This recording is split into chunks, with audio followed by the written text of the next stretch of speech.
Hello guys, welcome to the channel. In this video we are talking about how to hard reset Astro A50. To hard reset an Astro A50 headset, you have to follow some steps.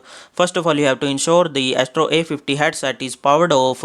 After that, you have to locate the reset button which are located on the right ear cup. There are two buttons you will need to press simultaneously. These buttons are usually the game button on the side and the Dolby button on the back. You have to press and hold the button. You have to press and hold both the game and Dolby button at the same time. After that you have to hold the buttons for about 15 to 30 seconds.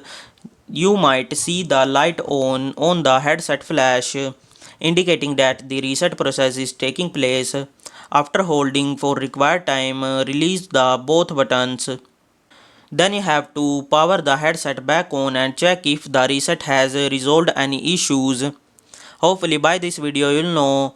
Hopefully this video will help you to hard reset your Astro A50 headset. Thanks for watching.